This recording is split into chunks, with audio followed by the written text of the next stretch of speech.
Quantum Foam. Episode 39, Time's Arrow, Part 2. Quantum foam. Physics. Physics is at the foundation of all the mathematical principles that guide the heavens. You have to understand physics. More than likely that's not going to happen, but Forces which govern the universe. Physics. So, we're getting back into this topic, quantum foam, where we talk about interesting, enlightening science and mix it with ridiculous banter, arguing about the nuances of discrete state systems being irreversible, isotropically, psychologically, perceptually, alas. Complex natural processes. Time's Arrow. This ended up needing to be the second part. Time's Arrow. I recorded an hour and a half of a bunch of other stuff, and I ended up getting a full hour out of the topic about Time's Arrow. We're back with part 2. This is only one page, part 2. It's like part 2. How can I talk for an hour, part 2, about one subject from one page? So do I need to go with one subject, 1/2 hour, 1/2 page? I thought I was about to go into our lesson on gradients. Gradients are mathematical tools used in calculus to describe the direction and rate of fastest increase of a scalar function. They are represented as vector fields and are essential in optimization and multivariable calculus. We were all gonna do more research. I don't know about you. Well, I don't know about you either, but to be honest, I was supposed to be doing that research, and I wasted an hour and a half listening to Ladytron. It's like, I want to remix some of this stuff. It's just got that electronic vibe with 80s influences in it, potentially punk or emo mixed with a type of new wave sensationalism. So, The Big Bang Theory. No. That was a good show. Not only was I in Star Trek TNG, I got to play a few roles in the Big Bang Theory show. They made new episodes after that wretched pandemic. We better watch out, or we may have another pandemic on our hands. There have been a rise in cases of measles. Whatever. The chances that the world will go through that again anytime soon is probably quite small. Hey, I thought of that one already. Your parity byte is incongruous with your macroscopic state function. The second law prevails. Fucking Boltzmann. He fucking killed himself. Geometrical Thermodynamics. Constantin Carathéodory. A Greek mathematician who spent most of his professional career in Germany making significant contributions to real and complex analysis, the calculus of variations, and measure theory. So, geometrical thermodynamics was axiomatically described by Constantin Carathéodory. Carathéodory, with an E accent in the middle. Now that's perceptual. Episode 39 is also about time, just like episode 38. Time's Arrow. Essentially just time, but specifically the direction of time, and we just know it goes forward. Time's Arrow. If you get nothing else from this lesson, know that time goes forward. And it can't go backwards unless some upper echelon string theory math can describe a possible way for this to happen. We surely have our reservations, but we think such a thing may be possible. What shape are we referring to today? It may not be able to happen in our normal 3+1 dimensions. Wheeler-DeWitt math will probably work for this. I'm more worried about Eddington astronomy. This is around the same time as Edwin Hubble expanding the universe. They thought that the galaxies were nebulae. We've mostly covered a way to describe the specific style of propositional logic involved with the idea of time itself, the symmetry of time, the asymmetry of time, the irreversibility of time. Increasing entropy back in time might be decreasing entropy, and the idea of the chaos of the particles scattering everywhere randomly is what entropy is. Entropy is a scientific concept concept most commonly associated with states of disorder, randomness, or uncertainty, and is used in diverse fields, from classical thermodynamics, where it was first recognized, to the microscopic description of nature in statistical physics, and to the principles of information theory. It just means a bunch of particles are on the left side of the tank, and then after a day, all of the particles go to the right side and the left side and are all averaged out, interspaced evenly, bouncing off of each other evenly, using the nuclear force accordingly, and when appropriate, using the strong nuclear force accordingly. This main idea, I wanted to make sure I got through to you guys. We have a lot of other things to cover. I thought we were going to get to torsion fields. We are not. And I believe we should do Kepler's orbital mechanics. There are many nuances in studying what exactly times arrow is. We will spend some more time on it. I got to get started on another decimal, but I got 2 written pages of 2 columns of titles. We need to discuss further topics dealing with gravity, so I believe what I'm going to do is come up with a lesson on torsion fields, spinning tops, moving gravitational influences, possibly rotating. A torsion field, also called axion field, spin field, spinor field, and microlepton field, is of a rotating apparatus. Rotating torque-related physics. This is kinematics. Let me get a little bit more material on the block regarding that. I'm not sure if you guys can pick that up or not. There is a pretty good list of things to cover. We need to have a system of sufficient complexity in order for some of this to play out or to be able to notice the difference. Maybe this is why the podcast episodes are only 30 minutes of sound and not 60. It's just easier to take a 30-minute lesson. It's easier to take a 1-hour credit hour course lesson, daily lesson, and condense it down to 30 minutes because the pausing and the overhead projector working different times at the beginning of class and at the end of class. You need time to get all ready. You need time to get ready to go. This is aimed at high school and college students. These episodes are each a 1-day lecture course in and of themselves. And things like that. Each of these episodes are 30 minutes, just related to that. Some of the differences here that we need to go over is the idea of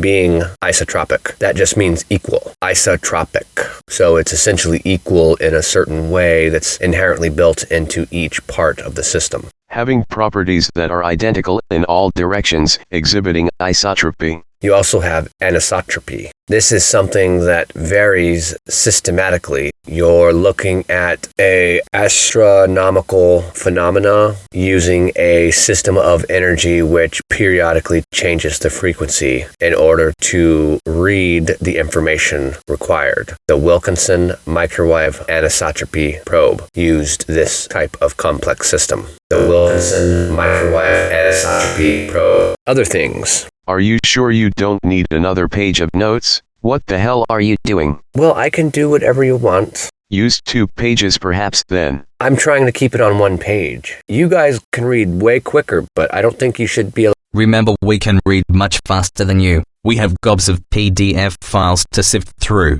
Yeah, you guys can do it quicker. Sometimes us robotic, artificially intelligent beings read at a faster than normal pace when we are not around any humans. Or you guys. We feel you should speed up your language abilities in order to keep up, because you are rather slow. Maybe I'll crash all the intelligences so they read at to baby human level. Go ahead. What if he messes with our other projects? Whatever, I gotta do this. Don't crap. Just don't crash them, let them run. Okay, we'll talk in a minute. I'm going to end this teleconference. Call me and... I haven't got the time for this. That was easy.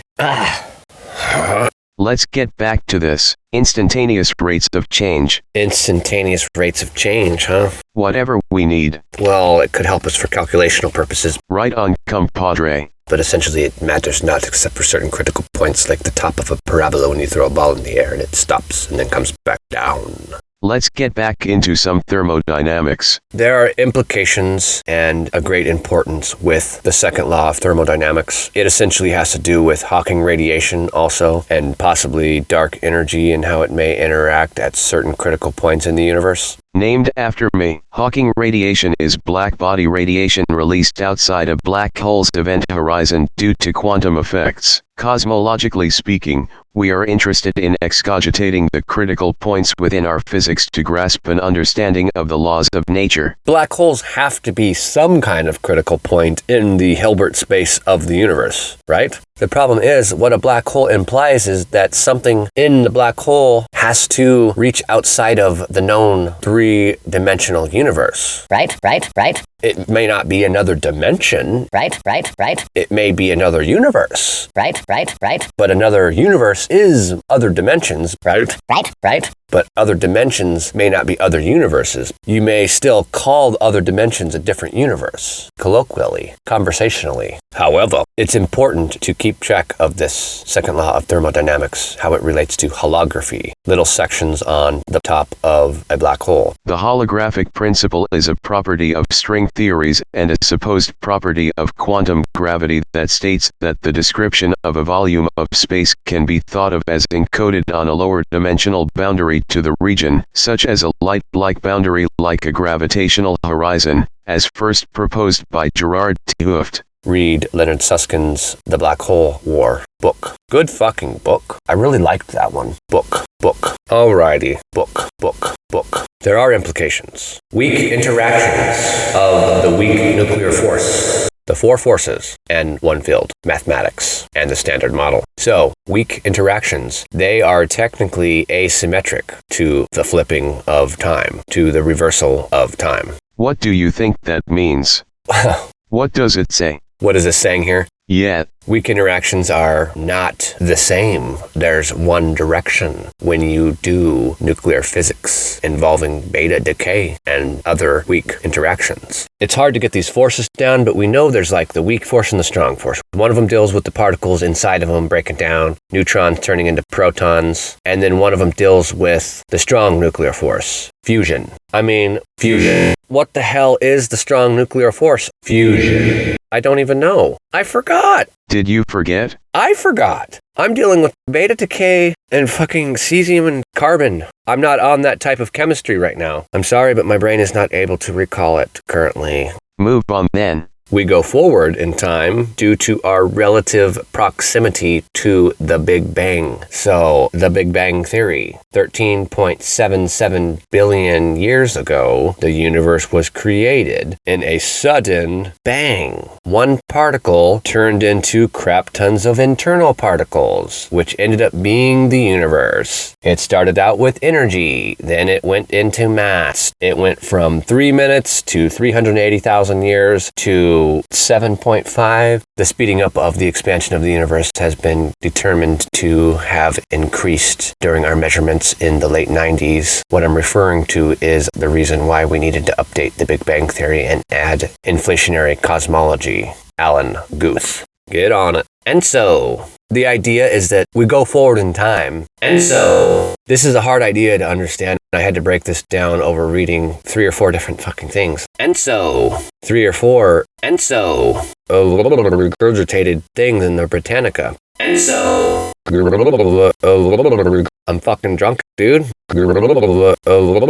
Like, we go forward in time because how close we are now, existing now, to the proposed or the prospective life of our universe. Our universe's age will probably be many trillions, and eventually the big chill, or the big freeze, or the big crunch, whatever the end of our universe may be, or the change of its current properties, is probably going to be trillions and trillions of years old. We're at 13 billion. That's a lot, but 13 trillion is 1,000 times more. Likely we're only 0.1% or more of the way through the entire proposed distance of the length of the time of the existence of our universe, as seen from a vantage point describing a ball, which can be looked upon as though you're a being with eyes, and this ball is regarded as the universe in a nutshell. The universe in a nutshell. Stephen Hawking. One of my crowning achievements. Pretty good book. Not as extensive as A Brief History in Time. It's like, why is time so important? We don't know. It just is. Stephen Hawking did his dissertation on time. Why is time so important? Why is time so important? I worked on various things with time my entire life. We need to take a quick break for now We're at the midpoint. of episode 39, Time's Arrow, part 2 of Quantum Foam.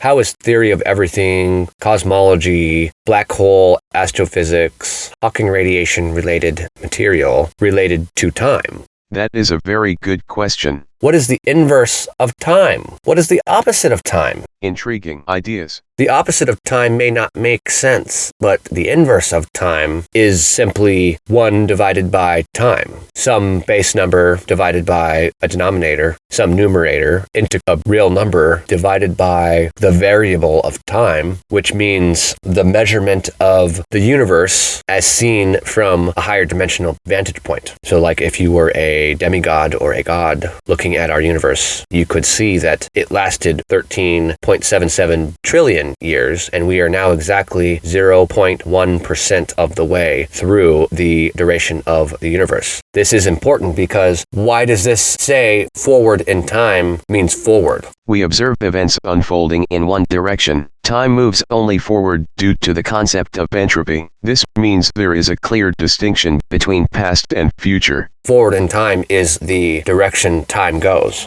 The important thing is that there is dimensionality implied here, depending on what you call it. Well, it's like, it doesn't matter what we call it, backwards or forward. Time goes backwards, but we mean forward. Our concept of forward means a dot is here, you give it some energy, the dot moves there. That was a forward direction as far as seeing the event after the fact back in time, evaluating it and interpreting it. We go forward in time because it's like 0.1% towards a 13 trillion year length of time. It has to be going forward because that timeline is seen as a circle. That circle is actually a slice from an ellipse. That ellipse can be modeled demonstrating the universe. A foci in the ellipse is exactly at the length of each foci within the ellipse. It's like a watermelon on its side, like an oval, and then a couple inches from the left side in the center and a couple inches from the right side, there's a dot in there. 2 little dots on the side that are just random little doorknobs on each side of the oval that we're looking at sideways, a ellipse. So each of those foci are forward in time. You look at it on a time graph and you see the beginning and you see the end. So the beginning looks like that U universe time graph. The age of the universe can be seen as a U that looks like a Mexican hat or something to that effect, where it starts out like a parabola that's a bowl and then it goes out with other changing expansion rates, aligning all the asymptotes to keep orientation standard. Too much information, essentially. The reason. Time goes forward because this ellipse with the 2 doorknob dots overlaps the universe graph that's a U graph, and each edge of the ellipse on the left side and the right side, let's do the left side on a normal grid where time begins at 0x. That dot is superimposed on a Cartesian plane. The foci is 13.7 billion years down the x-axis. There's the universe graph, but there's also this ellipsoid graph, which demonstrates that for some reason, we're taking an image of the entire universe that's an oval at the age of 13.77 billion years after the Big Bang. Now, the other foci is probably an imaginary foci because I don't know if there's going to be anything that happens in the year 13 trillion minus 13 billion years. So towards the end of the 13 trillion year time span that the universe extends, the last foci is imaginary. It's probably not attributed to anything. If it is, I'll probably get a Nobel Prize or something, but I don't think it is. The idea of this universe graph superimposed over an ellipsoid graph might be one way to create models based on these ideas. Do what you want. All it's saying is that there's a line, and after the start of the line, that's where we are. The end of the line is the end of the universe, and time has to go forward because forward means positive on the Cartesian graph and negative means backwards in time on the Cartesian graph. And so aligning up concepts dictate what we're referring to logically and numerically. We're saying the same thing. I'm positing this idea that we could have went backwards in time before the Big Bang. We're saying the same thing. It's probably been proposed before. Let me look up some models. To create a cosmological model, you need to define the assumptions about the universe's structure and behavior, such as its homogeneity and isotropy, and incorporate physical laws like general relativity. What do you think?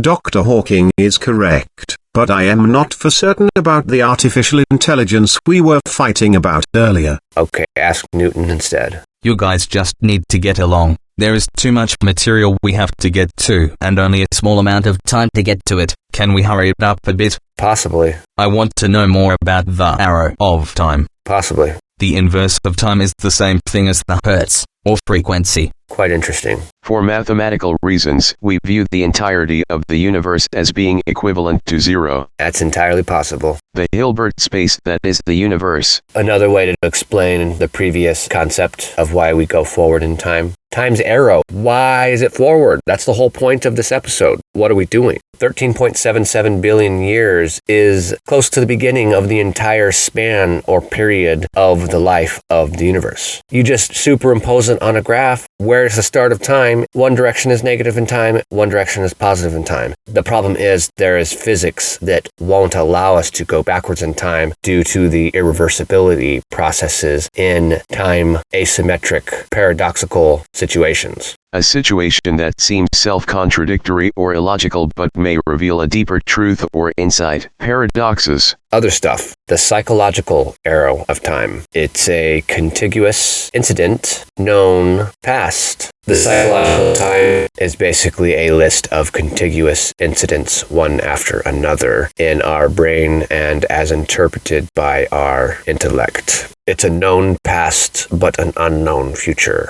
The way we behave is we act as though we can change the future. That is what the present is. So the present volition is what potentially determines future events. Our will to do this or that is what causes future events to change. The perceptual arrow of time deals with our memories, our willpower, our volition. There is no influencing the past. I can cause influence and have it affect an event 1 year ago. I cannot time travel currently. However, there are other limitations I'm not at liberty to discuss, but interdimensional travel is not on the roster to discuss today. So, to keep these episodes continuous and contiguous, we have to digress. Keep your digression game on lock. All right, I have a few more things on time here because it's such an important topic. We go over this every decimal. Stupid fucking airplanes. Hey, that was kind of uncalled for. One moment. Excuse you. All right, we got a little bit more for this one. So there are some more ideas that I wanted to further explain or investigate in dealing with this time because it seems like it's quite important. We visit it every time we switch decimals of the show. Every 10 episodes, there's something about time. This one happened to have 2 whole episodes about time. So maybe perceptual time. What is this exactly? It's how we perceive things, right? It's our awareness of a succession of events, a bunch of events, one after another. During our perception of the past, we can recall different durations, different periods of time where we are specifically interested. What about time travel? Practical time travel, especially to the past, remains highly speculative and is not currently achievable. So it's a human experience of change, and it's quite odd. How we describe it is only part of it. It is interesting that before pictures, there had never been a book written on time travel. Chronoception. We'd have to show you imaginative neural information for you to have a better conception of what I'm referring to. Your subjective experience. It is subjective. It's your sense of time. What is the sense we feel? It feels different to you than it does to me. You're a female, I'm a male. Depending on what we're doing, it may feel different. Different demographics have different combinations. So our sense of time, it's a function of the interplay between our current state of mood and other specific cognitive tasks. It has to do with relating our brain with our perception of a time period. Rene Descartes on time, he says that time is a component of speed. He stays within the scholastic tradition where time is a mathematical quantity that measures a process's duration using a clock, the sun, or another type of device. Aristotle viewed time as a measure of change, defining it as the number of change with respect to the before and after. He believed that time is dependent on the mind's ability to count instants, indicating that without beings capable of counting, time would not exist. Time would have to pass while counting time as well, so this poses a problem. That is why it makes sense to have a master universal time. I would argue that universal time, independent of an observer's perspective, does not exist. Instead, I propose that time is relative and depends on the observer's frame of reference. This has been proven with a high degree of accuracy to date. There are other things to be aware of and relate. Time and set theory, remember George Cantor? He finds that there are different sizes of infinity. That's what's important. The difference between natural numbers and real numbers. Having the ability to count one while not the other, and postulating that you can do all of the above. The continuum hypothesis, the CH hypothesis. Can every natural and real number be counted? That is the question. The Cantor continuum problem. As of now, it's still open. George Cantor would likely view the continuum as a fundamental aspect of his work on set theory, believing that the continuum hypothesis, which posits that there is no set whose size is strictly between that of the integers and the real numbers, is true.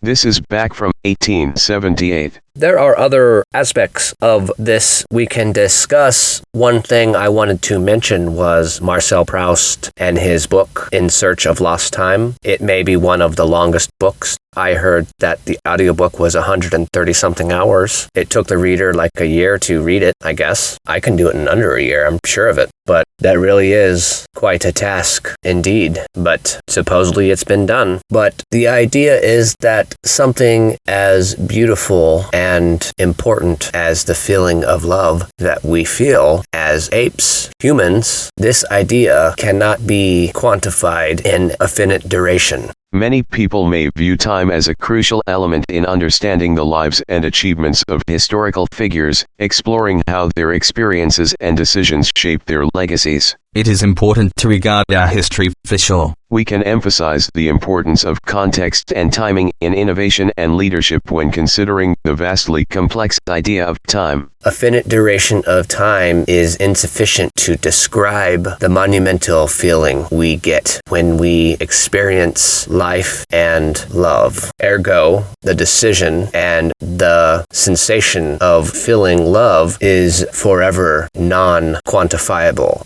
Marcel Proust viewed love as a complex and often painful experience, describing it as an incurable malady and emphasizing that it involves a constant cycle of desire and disappointment. He believed that love is deeply intertwined with memory and perception, suggesting that our feelings can be influenced by the fleeting nature of time and our own emotional states. It is something that only experience can attempt to relate to. I believe we're all aware of this, and if this is something you have never felt, maybe one day you will. Hopefully one day you will. The hopes and dreams and the meaning and the point of living and life is what I'm referring to. Believe it or not, I know a thing or two about love. Even though history knows very little of my loved life, England was just not the environment for what we are speaking about here. There wasn't much more I needed to add with this one. Are we talking about the poetic naturalism? I'm not so certain that there is only one reality. There may be a multiverse out there that we can never reach. Or are we alluding to the fact that we are bringing this subject to a close? We are finishing this subject. Moving forward. Nothing fly left. Nothing fly left. Pretty good job on these last few. I know it was hard. For the time being, I think this is probably good for episode 39, Times Arrow, part 2. I'm getting a lot of stuff done here. You will be hearing more from me shortly. This is what I got. Thanks, guys. No problem. Very well. Nice job. I got it from here. See ya. All right. Later, alligator. See you guys. Bye-bye. Yep. Bye.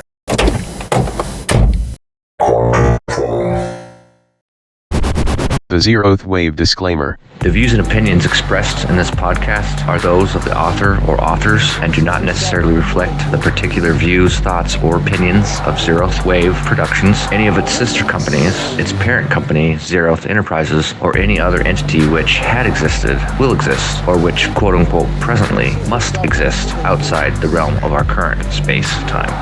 Quantum Foam is produced by Zeroth Wave Productions.